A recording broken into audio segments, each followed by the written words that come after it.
aujourd'hui pour une nouvelle comparaison d'une lecture qu'on a fait dans le cadre du PLIB, puisqu'il s'agit de Bord de terre de Julia Thévenot, paru aux éditions Sarbacane. Déjà un petit mot sur la beauté de l'objet livre, hein, qui est sublime. Par contre c'est une petite bricasse dans laquelle on va suivre Inès et Tristan qui sont en vacances en camping avec leur maman. Il y a vite fait, on présente un peu la situation familiale avec Tristan qui est de toute évidence touché par l'autisme, je pense. Je sais pas si c'est dit, mais si, bon, si, c'est voilà. même dit dans le résumé. Et bah parfait. Et en fait, au cours d'une promenade, très rapidement en fait, ils vont basculer dans un autre monde qui s'appelle Bord de terre, donc le bord de la terre, dans lequel au fur et à mesure des années, a priori, beaucoup de gens tombent.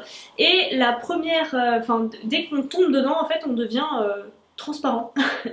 Et plus de génération en génération, les gens deviennent de moins en moins transparents et les toutes premières familles qui sont arrivées dans Bord de terre, bien sûr, se sont attribuées la belle petite place de la haute société, on va dire.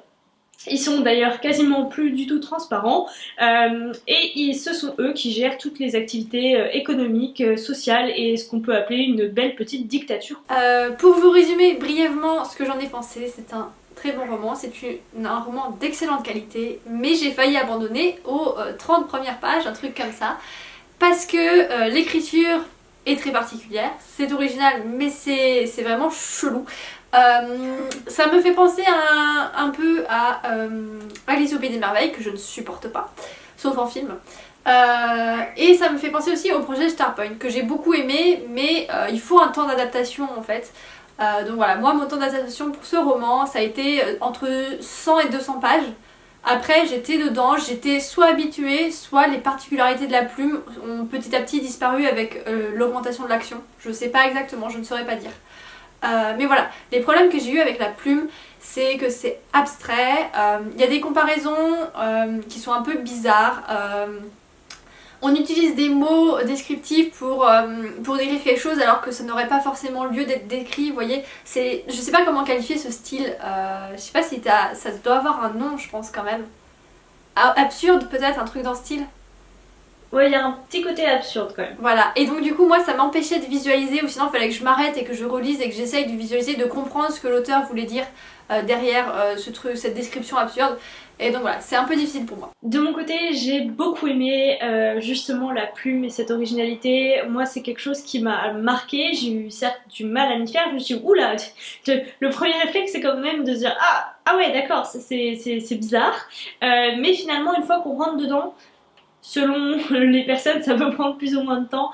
Moi, je trouve ça génial. Je trouve ça génial qu'on offre ça à un public plus ou moins jeune. On y reviendra après, mais voilà, c'est quelque chose qu'on voit pas souvent. Ça sort des sentiers battus, c'est beau. Il y a un petit aspect un peu poétique quand même aussi. Qui moi m'a beaucoup touchée et que j'ai bien aimé. Pour ce qui est de l'univers qui est décrit, alors oui, c'est décrit de façon assez abstraite pour certains passages, mais j'ai beaucoup aimé cet univers. J'ai aimé l'idée de cet univers, j'ai aimé la façon dont c'était présenté. On vous en a pas dit grand chose à part ces histoires de transparent, mais ce qu'il faut savoir aussi c'est que on peut utiliser la magie dans cet univers. Pour l'utiliser, on doit utiliser des quartz qui sont issus d'un lac qui est en fait un troisième plan. Pour pouvoir les utiliser, il faut chanter. Le chant qui est en fait réservé aux classes les plus basses de la population parce que les nobles ne vont pas s'abaisser à chanter. J'ai adoré ce concept, je trouve ça super original, je trouve ça dingue en fait, juste pour les tâches quotidiennes comme laver du linge ou faire tourner un moulin ou ce genre de choses, les gens chantent constamment. Alors ça doit abîmer un peu les cordes vocales à la fin, mais voilà, ça donne en fait un aspect très gai, presque joyeux à un univers qui au final est quand même assez sombre. Moi c'est pas tellement l'univers que j'ai bien aimé parce qu'en soi il est très tordu et du coup pour moi c'est pas un univers de rêve. Voilà, c'est pas féerique quand on tombe dans ce second plan parce que du coup il y a un plan c'est notre monde à nous, il y a le plan du milieu c'est Bord de terre et il y a le troisième plan, le lac. Vous en découvrirez, on va pas trop vous détailler ce troisième plan parce qu'il est très particulier et franchement il faut le découvrir en le lisant. Mais moi ce que j'ai beaucoup aimé dans cet univers c'est le parallèle avec notre monde au final. il y a beaucoup de messages cachés, il y a beaucoup de critiques et voilà, c'est amener un peu nos problèmes de société dans un roman sans dire voilà ça c'est une critique de notre monde et voilà je pars en révolution, tu vois. C'est vraiment, c'est très bien fait, très intelligent et ça j'ai beaucoup apprécié. Surtout ce que j'ai aimé avec les chants, avec le concept de magie, c'est qu'au final c'est des chants de notre monde, hein. C'est des chants qu'on connaît, j'ai rarement toutes les références, sauf à certains moments. Et il y a aussi parfois les titres des chapitres qui sont des titres de chants aussi. Je pense notamment à ceux d'Olivia Ruiz que j'écoutais quand j'étais adolescente et ça j'ai plutôt bien aimé retrouver là. Et du coup oui, par rapport à la magie, on chante pas n'importe quel chant pour faire une action en fait. Les paroles ont un sens avec la magie qu'on veut effectuer. Tout à fait, donc Dodo l'enfant d'eau, c'est une berceuse chez nous, ça va vraiment endormir quelqu'un chez eux, et de la même manière, pour éviter tout élan révolutionnaire, il y a quand même énormément de chants qui sont censurés, donc il y a une espèce de commission qui qui écoute tous les disques qui existent, qui lit tout ce qui se fait dans notre monde, enfin tout ce qui de notre monde atterrit dans le leur pour pouvoir censurer ce qui doit l'être. Moi, il y a juste une chose qui m'a un peu interrogée sur cette magie, c'est qu'il y a 3 façons, j'ai eu l'impression, de l'utiliser. La première qui est la classique, hein, on chante et ça fonctionne. La seconde qui est utilisée a priori par certains nobles, qui est juste de clamer de la poésie, donc sans l'aspect musique derrière, parce qu'a priori c'est ce qui gêne le plus, hein, voilà. Et la troisième, c'est un chemin détourné, c'est en faisant des c'est-à-dire sans prononcer les mots, mais en faisant la tonalité de la musique. Et donc du coup, moi ma question c'est d'où vient cette magie en fait? Elle vient des mots, elle vient de la musique, elle vient des deux, c'est pas très clair, mais cela dit, dans les 3 cas c'est très très intéressant et le concept est super chouette. Et du coup au final le truc qui m'a le plus dérouté en plus de la plume, c'est le fait que le résumé ne rend pas hommage à l'histoire. Le résumé, on a l'impression qu'on est juste dans un récit pour la jeunesse où 2 personnages vont changer de monde et se retrouver dans un monde qui a l'air sympa mais qui a des petits côtés obscurs. Ça c'est le résumé. Alors qu'en fait pas du tout, c'est un roman avec des thématiques assez lourdes, c'est un roman un peu révolutionnaire puisqu'au final toute l'histoire va tourner autour d'une révolution et du passé, du présent d'un monde en fait. Et voilà, pour moi le résumé, il est pas mensonger, mais il est à côté de la plaque. Je suis d'accord que le monde, en tout cas quand on fait les premiers pas dedans, en tout cas moi je l'ai trouvé, déjà il y a l'aspect musique, mais je sais pas, avec les descriptions en fait je l'ai trouvé très coloré, enfin c'est peut-être bête à dire, hein, mais je l'ai trouvé très coloré, très... ça m'a presque fait penser, je saurais pas, je retrouverai pas la ref là, mais tu sais, à certains jeux vidéo un petit peu cartoon, un peu... Voilà quoi, un peu cartoon, voilà. Pour moi c'est ça, un peu coloré, un peu dansant, un peu gai, un peu joyeux. Alors qu'en fait, ouais, c'est bien caché la réalité puisque finalement, très rapidement, non justement, ça prend du temps. Ça prend quand même beaucoup de temps avant qu'on arrive dans l'action et dans les choses qui fâchent un petit peu plus, hein. Au-delà de juste la censure, bah ouais, il y a des gens qui sont emprisonnés à vie, il y a des gens qui sont condamnés à mort, qui sont jetés dans des lacs, il y a l'esclavage, l'esclavage notamment de jeunes enfants, et donc tout ça qui pousse à la révolution. C'est au-delà même de la révolution, je dirais la résistance, puisque ça commence avec des journaux interdits, j'ai perdu les noms, hein, mais voilà, l'idée c'est que ça part vraiment d'une vraie résistance, d'un mouvement de la population qui grossit, jusqu'à obtenir un véritable plan de chamboulement complet, sous un aspect quand même très, toujours un peu jeunesse et un peu joyeux. Ouais, joyeux. Pas tellement, enfin il y a des contradictions dans cet univers-là, c'est ça qui fait son originalité parce qu'en plus de l'absurde, il y a des contradictions, enfin c'est à la fois drôle mais à la fois choquant, enfin il y a du morbide mais ça reste joyeux et léger par moments, enfin c'est assez spécial. Je pense qu'on peut dire un petit mot aussi sur les personnages. Ils sont extrêmement variés, extrêmement complexes, ils ont chacun... je les ai trouvés assez profonds. Dans leur recherche, dans leur quête, et il y a une forte présence des personnages secondaires qui ne sont pas du tout oubliés, qui sont même plus importants je trouve que les 2 personnages principaux, en tout cas que Inès. De mon côté j'ai beaucoup aimé Tristan, je trouve que des 2 personnages principaux c'est celui qui a une vraie, réelle et très profonde évolution. Il change vraiment et je pense que finalement ce changement, enfin en fait ce nouveau monde lui correspond mieux que celui dont il est issu. Moi pour ce qui est des personnages, du coup ça répond un peu à ma difficulté à me lancer dans ce roman.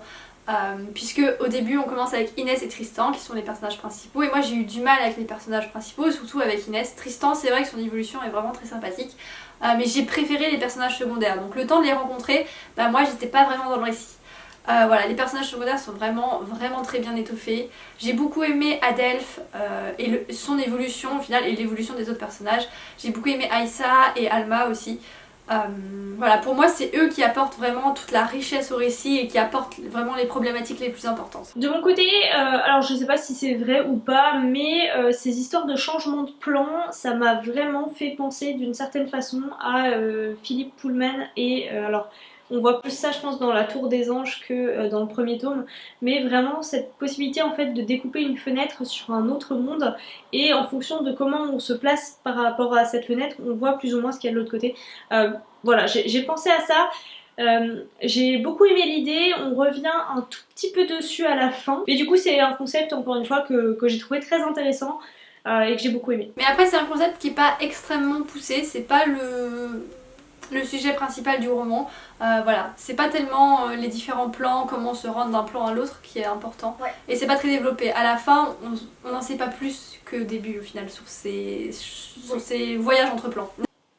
Tout à fait. Et moi j'étais persuadée en fait que la quête de ce roman, ce serait pour Tristan et Inès de rentrer chez eux. Et pas du tout.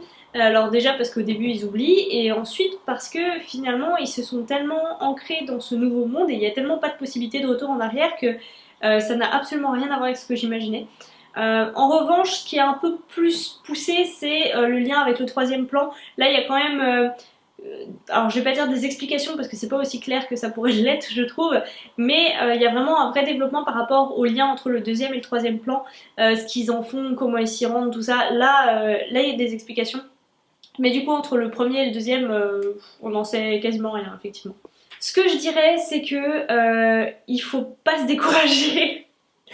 Faut vraiment essayer de creuser un peu parce que c'est sûr que les 150 premières pages peuvent être très longues selon les personnes, hein. Moi j'ai bien aimé, j'ai beaucoup aimé ce roman, je comprends qu'il fasse autant de bruit. Ah si, on n'a pas dit que... Si, on a dit que c'était pas tout à fait pour la jeunesse. Ouais.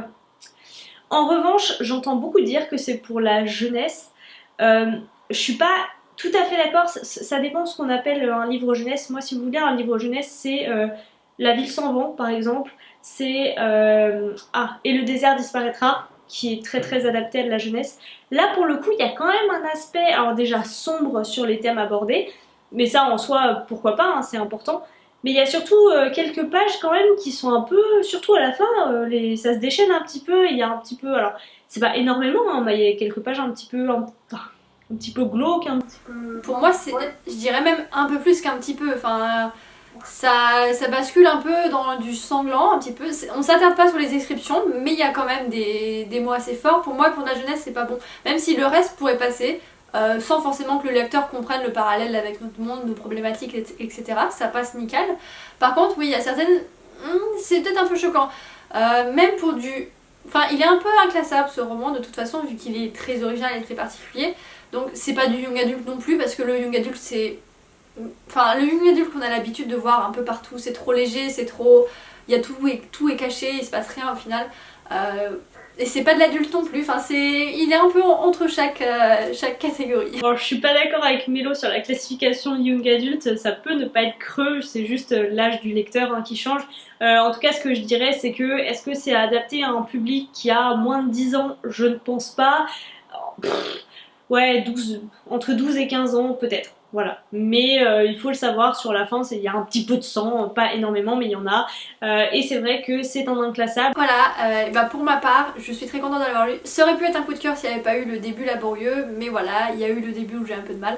Mais c'est vraiment un très bon roman, franchement il mérite d'aller plus loin dans le plib. Que je vote pour lui comme pour un finaliste ou pas, hein, je sais pas encore s'il va faire partie de mes votes, mais voilà, il mérite d'être lu et d'être découvert, et peut-être d'être dans les finalistes du PLIB. De mon côté, je ne sais pas non plus s'il fera partie de mes 5 finalistes parce que j'ai encore tellement de romans à lire d'abord pour me faire un avis très tranché. En tout cas, ce qui est sûr, c'est que ouais, il mérite d'aller plus loin, je pense, au moins de faire partie des 5 finalistes. C'est un roman qui est particulier, qui est puissant, qui est beau, qui est un peu onirique, bizarre. Franchement super sympa, donc n'hésitez pas en tout cas à y jeter un coup d'œil et à le découvrir. Ne vous laissez pas décourager par le début qui est un peu lent à se mettre en place mais qui permet de rentrer dans un univers qui est très original. Si vous l'avez lu, n'hésitez pas à nous dire ce que vous en avez pensé. Est-ce que vous, le début, il vous a charmé dès les premières pages ou pas? Et en tout cas, on espère vous avoir donné envie de le découvrir et en attendant une prochaine vidéo, on vous souhaite de très bonnes lectures.